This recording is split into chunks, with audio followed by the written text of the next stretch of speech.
دور و دراز نمیبینند یعنی یکدیگر رو و این از چی ضرورتی سطح ملی هست.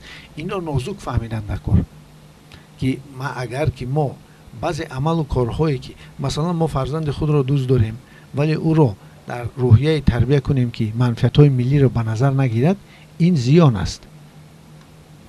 البته منفعت ملی باید در سطح ضروری قرار داشته باشد که همه وقت آن گویم که مفهوم‌های زندگی، آن سمت‌ها، آن عمل و کارهایی که انسان میکند آنها رو بیند که به خودش، به نزدیکانش و به ملت فایده میآورند یا نه. همه وقت به نظر گرفته شود و نگفته نماند که اگر پرینسیپ‌های ملی ما از حد گذرند، یعنی که ما چی را به نظر نگیریم. وقتی که ملت ما، وقتی که مردمی که ملت دوست در ما هستند، اگر فرهنگ جهانی را به نظر نگیریم، آن وقت ناسیونالیسم پیدا می شود. یعنی که ملت گرایی پیدا می شود. باری دیگر تکرار میکنم که درست شود. مثلا این آدم اگر خشتبار و قوم خود رو اگر که احترام کند، دوست دارد، خدمت کند، ولی این اگر به نظر گرفته نشود فرهنگ ملی و گویم که اون چیزهای منفعت‌های ملی، آن وقت این چی میشد؟ این به قوم گرایی، به قبیله گرایی برده میرساند، به جنگ‌های قبیلوی سر میشن.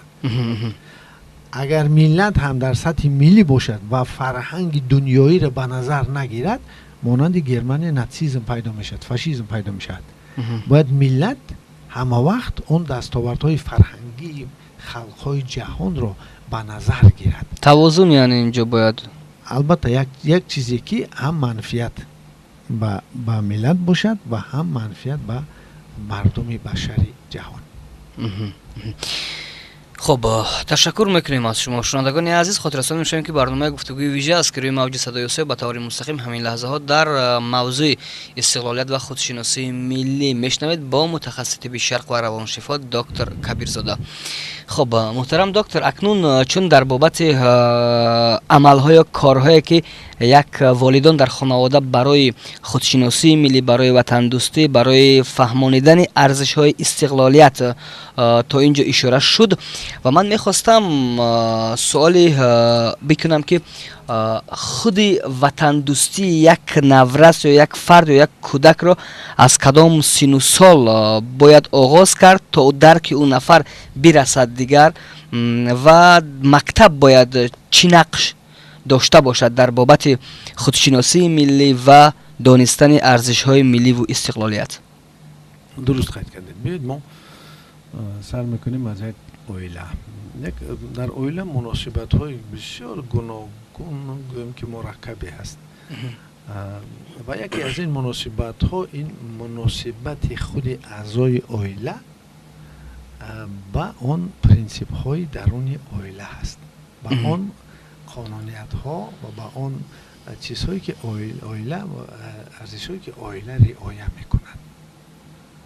نکن تصور کنید ما کودک رو باید به همین ارزش‌های اویلوی خود، مثلا راست گفتن، دروغ نگفتن، سر وقت خواب رفتن، چیزی خانه رو احتیاط کردن، سر وقت خوراک خوردن، لباس ها رو تخ کردن، دست رو شستن، درس تیار کردن، یکدیگر رو احترام کردن و همسایه ها رو سلام علیک کردن، قدر آنها رو دانستن است. و اعضایان عائله به اجازت پدر و مادر کلان عائله نمیتوانند که مناسبتی همسایگی سازند. این بسیار نازک است.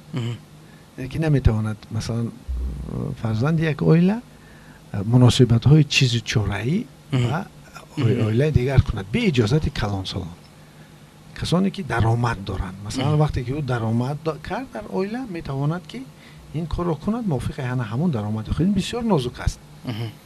ما میدونیم بعضی حالت کودکانی هستند که چیز رو از خانه گرفته بیرون میبرن و میتیند آنها محبت میکنند. محبت برای چیز که دادند آنها رو دوست میدارن، احترام میکنن، خودشون میشناسن و هم یک مناسبت نازک میسازن. анакунин оила аз инҷо кӯдак мебарояд. ин чизҳоро кӯдак ёд гирифт, меравад дар мактаб. дар мактаб қонунҳои худ ҳастанд. агар кӯдак ҳамон мактабро дӯст дошт, ин қадами дуввуми гӯем ки дарки ватандӯстӣ ҳаст. ва барои ин ки мактабро кӯдак дӯст дорад, باید از طرف معلمان و ماموریت باید بعضی شرط و شرایط ها رعایت کرده شود. روز تا روز کودک دانا شدن میگیرد، فهمیش پیدا میکنه، خواندن رو میگیرد، دنیا رو میفهمد. این برای او طلباتی میشود و کودک هر زمان میرود که باز طلباتی نو، باز دانش های نو گیرد.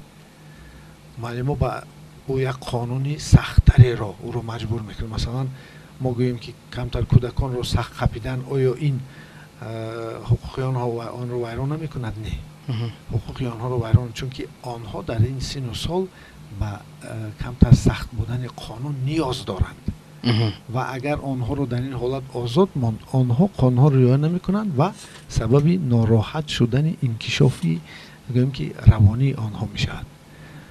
و مکتب البته یک چیزی نازک رو باید رعایت کند. چی رو باید رعایت کند؟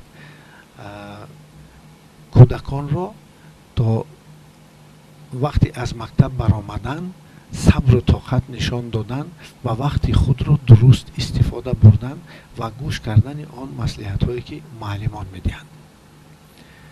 این دویم قدم نهایت مهم است در انکشاف روحی و روانی کودک.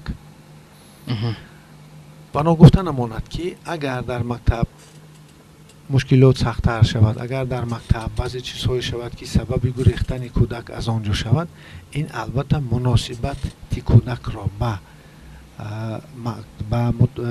عموما در عموم در کلام که شد مناسبت او را به جمعیت مشکل میکند. بعضی کودکانی هستند که در روش مطابق شوی بسیار آنها مشکلی دارند. یکی کودکانی هستند که بیقرار و یکی کودکانی هستند که سست‌تر و دیر حرکت‌تر و کم حرکت‌تر. انا همین دو نوع کودک را مطابق باید ساخت با متخصصان روان که آنها کمک کنند که کودکان از حد زیاد انگیزه را آرامتر کنند و کودکان سست مطابق شوند را یک قوت توان بخشی کنند تا آنکه آنها به این زینه رسند. یعنی عائله، مکتب، مثلا جایهای مؤسسه‌های کسبی، اینا زینه هایی هستند که آدم را برده تا وطندوستی و معنویات میرسانند. هر یک زینه یک مکتب مخصوصی است که اگر اون سوس بیاد دیگر زینه خیلی ضعیف می شود. تشکر از شما. و چون که در آغاز برنامه شما اشاره داشتید که هر یک فرد جامعه مسئول است و میسیه خیش را دارد به خاطر خودشناسی ملی، به خاطر بیشتر رسانیدن به نسل آینده این استقلالیت را.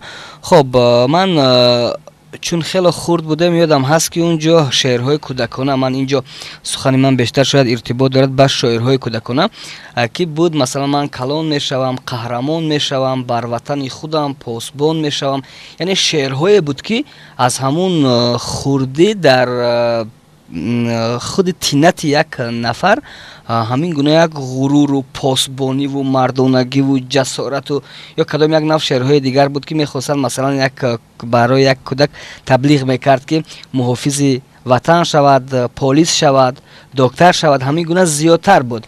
به همین خاطر من خواستم بدونم که آیا یک فرد چند ساله میتواند که درک بکند دیگر خودی همین حفظ کردن وطن را و همین چیز را، یا بشود مثلا از همون سن ساله که حتی یک نفر تا 7 ساله نیست، آیا این فرمت یا واریانت درست است که برای کودکان همین گونه تبلیغ را از همون سن سال آغاز کرد؟ البته درست است، چون که آنها با این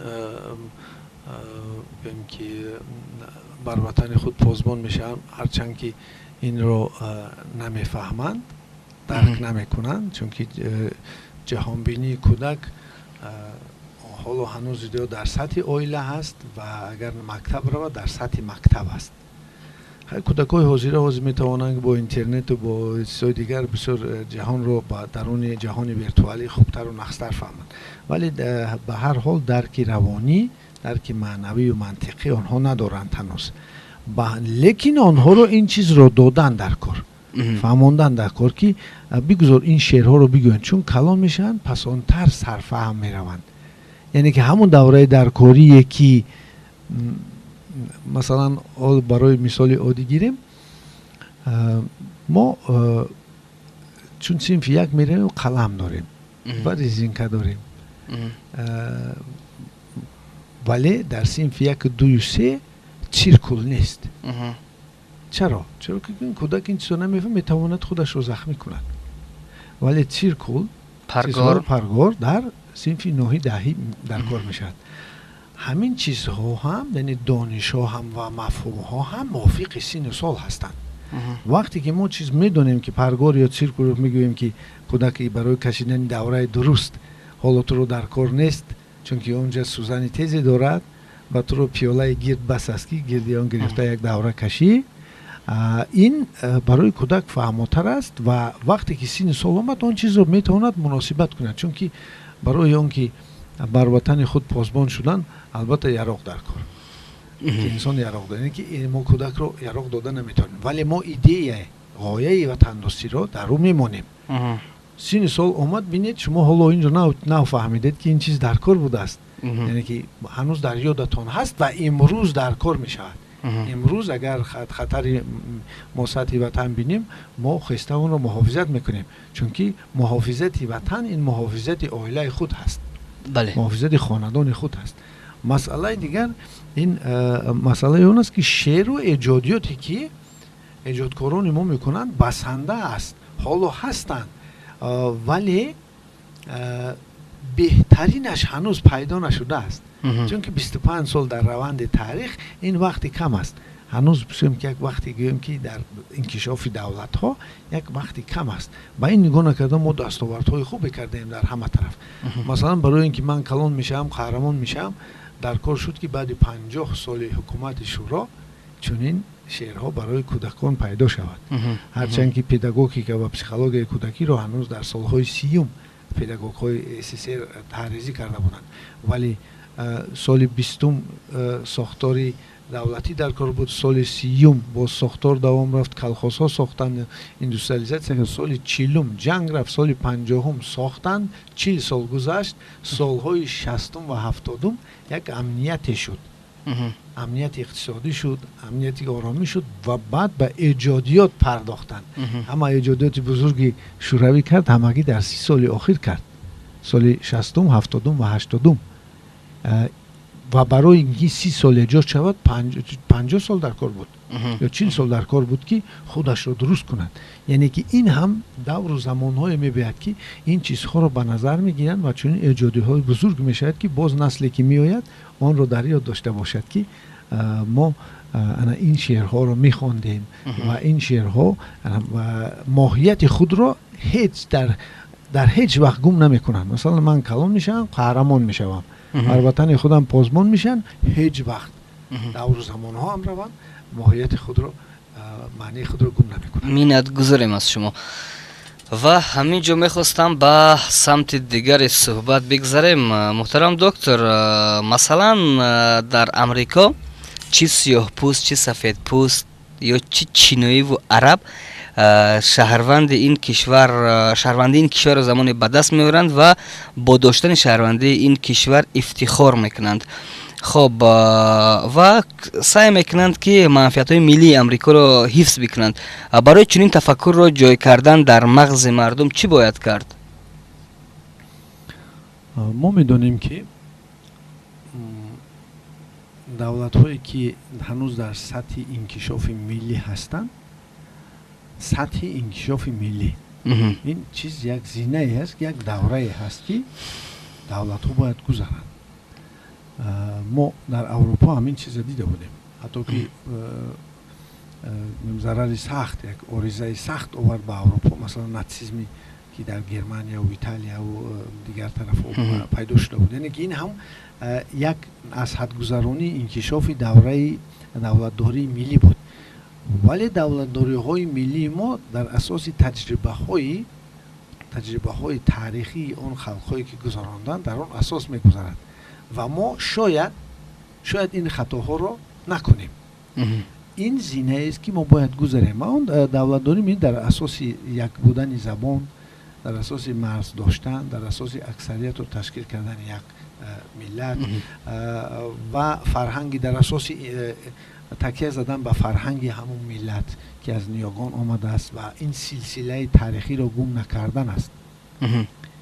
ولی در عصر 20 وقتی که جهانی شوی سر شد، آخرهای عصر 20 جهانی شوی سر شد، شمال و جنوب و حالا جنوب و شمال و یک میگراتسیه گویم که گردشی خلقهای گوناگون شده ایستاده است و این سبب شد که در بعضی جاها دولت‌های نو با مانند امریکا پیدا شدند. مثلا استرالیایی ها پیدا شدند. گویم که آفریقای جنوبی، ریسپوبلیکای آفریقای جنوبی پیدا شد. یک دولت‌هایی که اینها از حساب آدمانی که به آنجا میگرانت هایی که به آنجا رفتند پیدا شدند. پس از این برمی‌آید که آنها نمی‌توانستند که خودشون را گویند که این آفریقایی است یا که این اروپایی است. برای همین تشکل یافت ملت نو در اساسی سوسیوم اجتماعیات، نه در اساسی گنفاند ملی، نه در اساسی روندهای تاریخی که یک قوم و قبیله انکشاف یافت و به ملت و به خلق مبادل گشت، در اساسی روندهای اجتماعی که در روی جهان شده ایستادند. یعنی که اون ملتش را گم نمی کند. مثلا ملتی او می شود ایرلندی، امریکایی ایرلندی، یعنی که از ایرلندی آمده. آهسته آهسته فرزندان او این چرا ریشه رو گم میکنند و میشوند امریکایی. سانیتر ممکن میفهمند که مثلا استیو جابز کسی که آیفون رو ساخت این سیریایی بود، از سیریا رفتگی بود. پدر و بابایش از سیریا رفتن و در امریکا زندگی کردن. ولی بینید آیا سیریا میتواند افتخار کند؟ نه. اون آدمی بود که در شرایطی آنجا چی روش نکرد یا روش نمیکرد، چون که شرایط نساخته بودن. یعنی که این زینه نوی تشکلی ملت هاست در عصر 21. مثلا روسیه هم با چنین قدم زده ایستاده است. حالا مشکلات هایی که در درون روسیه میشن خواستند که یعنی که اگر این کار رو نکنند ملت ها برخورد میکنند. یا دارید سکین خیت ها داشتند و بله. آنها میزدند مردم ما را و کافکازی ها با آنها جنجال میکردند و میخواستند که دشمنان گویم که روسیه این کار رو میخواستند که روسیه رو هم طور شکست دهند در نتیجه جنگ های بین ملتی. یعنی که سری وقت دولت فهمید و حالا آهسته آهسته مثلا شهروندی گراجدانین روسیه که یعنی که من میگم روسیانین هستم، حکومت سوویتی هم همین نیت رو داشت، ساختن یک شهروند، یک ملتی نو، ملتی سوویتی. ولی به این چیز نرسید. اگر 10-15 سال دیگر حکومت شروع می بود این ملت رو می ساخت. یا که مانند حوض چینایی در چین قریب چند فایز 30-40% زیادی آن رو قاجارها، اویغورها و دیگر گویم که کسانی که تیبت ها تشکیل میدهند. ولی همه اون در یک روند بزرگی ملت سازی از بین رفته ایستادند. همینطور در هندوستان هم روش، در افغانستان حالا این روش رفته ایستاده است. میگن ملت افغان است، در اصل ملت پشتون است و ملت تاجیک است و ملت ازبک و هزاره است. ولی آنها میخواهند از این یک ملت این روشی یا خوشبختانه یا متاسفانه این روشی بعدینه انکشافی ملی هست که در آینده در همان دولتی که زندگی میکنید اون دولت که فرهنگ های خود رو دارد و انسان همون چیز میسازد و اونها رو رعایت میکند و به نفع دولت و ملت خود و نفع خیش کار میکند. چون اینجا از افغانستان هم مثال آوردید و از چند کشورهای اطراف، من میخواستم بدونم که همین روشی که شما گفتید آیا روش سالم است به خاطر که اونجا مثلا چون افغانستان همسایه ما که هست احتمالاً که بعضی از تاثیرات ها سر ما هم میکند. به این خاطر میخواهم بپرسم شاید زیادتر احساسی سوال کردن از این باشد که در اونجا تاجیکان زیاد هم هستند. خب همین روش آیا سالم است برای کشور ساختن، برای استوار بودن چگونه است؟ سوال عجیب، لیکن من میخواستم از افغانستان سر نکنم و از اروپا سر کنم. چرا اروپایی ها 50 سال شد که یک اتفاقی اروپا را ساختند، یوروپیسکی سیوز؟ سببش چی است؟ سببش آن است که آنها دولت های خود در نزد دیگر دولت های ابرقدرت مانند روسیه و خیتای و امریکا و دیگر چیزها نمیتوانستند که منفعت های ملی خود را حفظ کنند.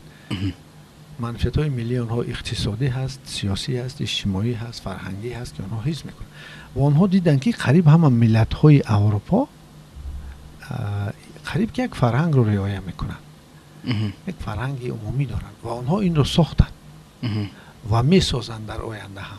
این روند جهانی شوی هست.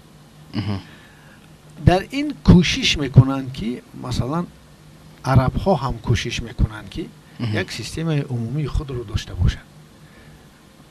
اروپا کوشش میکند، امریکا کوشش میکند، دولت های امریکای جنوبی لاتینی کوشش میکنند. در درون افغانستان هم کوشش میکند که در یک سطح منفعت های عمومی افغانستان را حفظ کند، نه واسه از آن که در اونجا تاجیک است، پشتو است، ازبک است، فرقش نیست. و من فکر میکنم که در آینده هم همین دوستی هایی که بین دولت های آسیای مرکزی می شود، این یک قدم است برای اینتگراسیا، یک جایشوی از بین بردن سرحدها و آزادانه شهروند آسیای مرکزی کار کردن او در قزاقستان یا که در بخارا یا که شهروند ترکمنستان کار کردن او در مرغاب یا که عموما یک جایشی که سبب رشد میشه. اگر ما نکنیم دیگرها در اطراف ما کرده ایستادند. تصور کنید برای چی هست مثلا تماجین سیوزی روسیه و بلاروسیه و چند دولت دیگر، یعنی که اینها چیزهایی هستند که سیاسی هستند و فهمیدن اینها از طرفی از سمت روانی آسان است. یعنی این طلبات های روانی خود خلق ها هستند، ملت ها هستند که وقتی میباید که با یکدیگر برخورد ها میکنند و وقتی میباید که یک جایه میشوند و انا همین دوره یک جایه شوی رو مستحکم تر کنند و قانونیت های آن رو بیاموزند و طرف های تیزی آن رو سفته کنند و یک مکانیزم درست سازند. وقتی که جدا شوی اگر بیاید همچون طلبات عادی روانی، جدا شدن مشکل میشد. مانند که حالا انگلیا از برکسیت خود، یعنی از جدا شوی اتفاق اروپا نتوانسته ایستاده است. برای میلیارد دلارها باید سپارد و یعنی یورو سپارد و باید برد. یعنی که این روندی که در افغانستان شده ایستاده است، این روندهای جهانی شوی هستند. اگر این کار رو نکنند از جنگ‌های بین قبیلوی آنها نجات نمی‌یابند و این چیز دیگر این روند میشود در آسیای مرکزی. با این وقتی که البته ما به نظر میگیریم منفعت‌های ملی خود را، ولی در بعضی چیزها ما یک مناسبت‌های میکنیم تا اینکه آنها رو بسازیم و منفعت هر دو طرف حفظ شود و مردم آسانتر کار و فعالیت کنند. و این فکر میکنم در آینده هست و یکی از استراتژی ها هست، چون که قوه اساسی کارگرانی آسیای مرکزی متاسفانه به دیگر دولت ها رفته ایستاده است. قوه اساسی کاری که میتواند که اینجا را آباد کنند و این قوه جوان است و این قوه اقتداری گویم که بزرگی دارد برای ساختن وطن و ساختن دولت خود. و فکر میکنم که ما پیشرویان خیرتمند و عادل و فهم داریم و این چیزها را البته در استراتژی به نظر گرفته. و چون که شما گفتید که مثلا اون مؤلف اپل یا خود آیفون امروز سیریایی بود و با اون نفر امریکا افتخار میکند و درآمد خیلی هم هنگفت به امریکا وارد میکند، باید در حقیقت کدام یک برنامه‌ریزی خوب شد که عقل‌های خوب و عقل‌های سازنده аз кишвар ва аз минтақа дур нараванд. хоб бинандагон ва шунавандагони азиз, хотиррасон мешавем ки барномаи гуфтугӯи вижа аз рӯи мавҷи садои осиё бо мутахассиси тибби шарқ ва равоншифо доктор маҳмуд кабирзода ки ҳар ҳафта рӯзҳои чоршанбе дар қисмати дуввуми рӯз метавонед ки шунавандаи ин барнома бошед. Инчунин рӯзҳои ҷумъа ва якшанбе соати 20 метавонед бинандаи ин барнома аз тариқи телевизиони Регар бошед. ва ба ҳайси охирон суоли ман аз инҷо, чун ман ба вақт менигарам, хуб таблиғи худшиносии миллӣ ва ватандӯстӣ одатан дар мо ба як қолаби муайян даромадааст. боз кадом нав корҳои таблиғотӣ ва фаҳмондадиҳиро бояд истифода кард то натиҷаи хубтарро ба даст овард? Чун мо агар имрӯз тақрибан чӣ аз расонаҳо бигирем, чӣ аз таблиғоти бахши занҳо, чӣ ҷавонон бигирем, чӣ ҳизбҳо бигирем, ҳар гурӯҳ ва ҳар як мутассадие ки мехоҳад таблиғ бикунад худшиносии миллӣ ва истиқлолиятро, тақрибан аз як формат кор мегиранд ва кадом форматҳои дигар боз созгортар аст, боз натиҷаи хубтар медиҳад ки бояд аз он форматҳо кор гирифт ба хотири соҳиби натиҷаи хуб шудан? як чиз ҳамагӣ ҳаст. ин дар ҳар сатҳ худидоракуниро тарғиб кардан аст. худидоракунӣ масалан дар сатҳи боғча бигузор кӯдаки ҳанӯз 6 сола аст, лекин худидоракунӣ даруни кӯдакон бошад. худидоракунӣ ки сомониятҳое ки дар синфи 1 2 3 синфҳои ибтидоӣ ҳаст. худидоракунӣ кумитаи талабагон, худидоракунӣ гӯем ки ҷавонон, ва дар ҳар сатҳ онҳо бояд худро идора кунанд. ана ягона чизе ки метавонад дар сатҳи лозими ин чизро бидиҳад ва худи наврасон, кӯдакон, ҷавонон дарк кунанд худшиносии миллиро, ин аз байни худашон ҷудо кардан ва дар зери назорати калонсолон будан касонеро ки онҳо худидоракунӣ ана ҳамун зинаро ба уҳда гиранд, маҷлисҳо гузаронанд, вохӯриҳо кунанд, идора кунанд, сарзанишҳо кунанд, тӯҳфаҳо бидиҳанд, мукофотҳо бидиҳанд ва умуман як чизеро дар ҳамон сатҳ гузоранд ки сабаби рушди онҳо шавад. яъне ки агар калонсол кӯдакро ҷамъ кунад, инро ҳамчун насиҳат ё ки ҳамчун як таҳдид қабул мекунаду фаромӯш мешавад, вале ки аз тарафи ҳамсини солон идора шавад, ин манфиати аҷиб медиҳад. ва китобхониро як анъанаи миллӣ, расму русуми миллие ки дар мо андак фаромӯш шудааст, боз аз сари нав тарғибот кардан, ҷорӣ кардан